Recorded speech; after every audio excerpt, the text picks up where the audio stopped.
You ask Tiger to solve. This deals with linear equations with one unknown. The final result is r equals -10. Let's solve it step by step. Group all constants on the right side of the equation. Add 2 to both sides.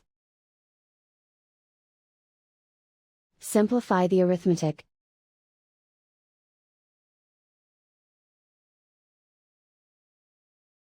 Isolate the r.